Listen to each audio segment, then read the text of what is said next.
Hello and welcome back to my channel. Today we are doing something a little bit different. We got our mint tea, we have our candle lit, we're in the greenhouse, and we're going to talk about books. So something that I love to do other than go outside and go camping is read. And I have a couple different book clubs going on with my friends, and I thought I would expand that all to you because I love to yap about books, and somebody needs to hear me yap and talk to me about books. So I thought this could be a really fun series to do, and hopefully I can do it weekly and just keep you updated on my books. But without further ado, the book that I'm talking about today is going to be Never Lie by Freida McFadden.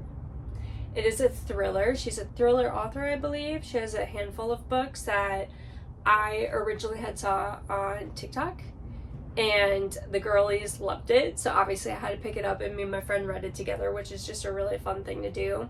But the book itself is about 300 pages. It has pretty big text, so I feel like you can fly through it really quickly if you want to. It is about I'm gonna try to do this without any spoilers, so no spoilers, hopefully.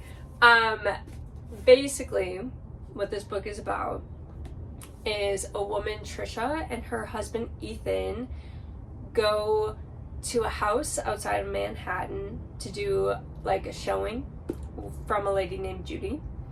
And on the way to see the house, a snowstorm hits, which is a little bit far-fetched. I will say there are parts of this book that are really outlandish, but that's okay. That's okay. We can work with that. As somebody who really loves fantasy, we can work with it. But yeah, they're going to go see this house. They're going on a house tour. A snowstorm hits, so her and her husband Ethan have to stay the night in this really massive house.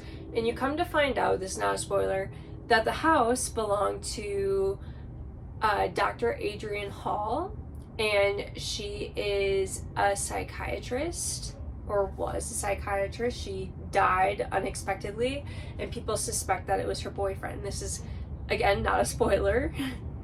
So basically, what happens in the house is it is a little bit spooky, and there are little clues that somebody might be in the house. So that's right away upon entering. So one of the things that I at first didn't really care for was when they get to the house and you're in Trisha's point of view, she talks about how spooky it is.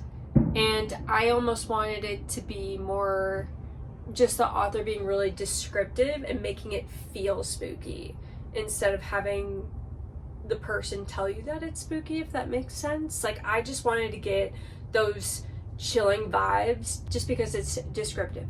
But later to find out,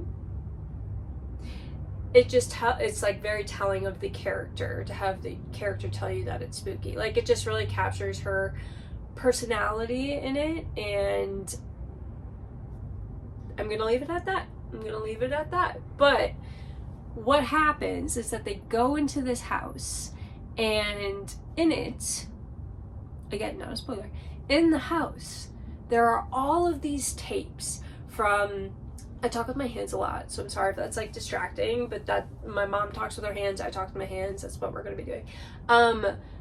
Anyways, they go into the house, and in there are tapes that Dr. Adrienne had recorded of all of her patients, and she had her patients come to her house, which is kind of in the middle of the woods. It's in the middle of nowhere, a little bit spooky. It's a grand house, and only she lives there.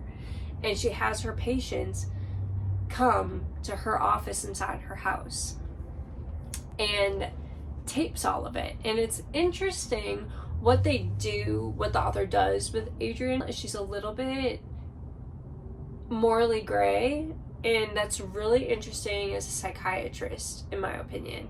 So in the book, they'll do flashbacks from Adrienne's point of view, and it'll say before Adrienne, it'll go to her story, and it'll be all of the events that led up to her death. And then it'll flash back to the present day of Trisha and Ethan in this house. And so Trisha goes through a bunch of these tapes, and I'm not gonna say what was on them, even though I really, really, really want to. But to me, the tapes were so interesting. I wish I could pluck out the whole story of Adrian and all of the tapes and have that be a book, because it was so good. I really, really looked forward to the flashback chapters more so than the present day chapters. But so this whole time, anyways, moving on, this whole time you're trying to figure out, like, piece together what happened to Adrian as Trisha's trying to piece it together. And she does a really good job of leading you astray and thinking one thing and it being another, and it ends up being this really big twist at the end, which is, I think, what people really enjoy about this book. It has a really, really decent twist, especially if you're like me and you don't really read thrillers that often. I think the last thriller that I read that had a really good twist was The Silent Patient, and I would say it's kind of similar in that aspect of just like trying to piece together a murder that happened, that whole scope theme. And I think it's really, really fun. I think it's really fun trying to be a detective as you're getting dropped all of these clues. So I really enjoyed that. I think what's also really good about it is that it is a good pace considering the length. And like I said, I'm a really big fantasy reader, and usually those are really long and the build-up's really big. So to me, this was a really good pace because it wasn't too rushed. I feel like the beginning was just slow enough, and it built enough intrigue, but it kept moving on at a really, really, really good pace. And I did enjoy that about this book. I think I read it in 2 days, and I know some people read it in like 1 day because it just kind of keeps going, but not too fast that you don't capture those emotions, that chilling, that questioning, that intrigue. And I really like that about it. I will say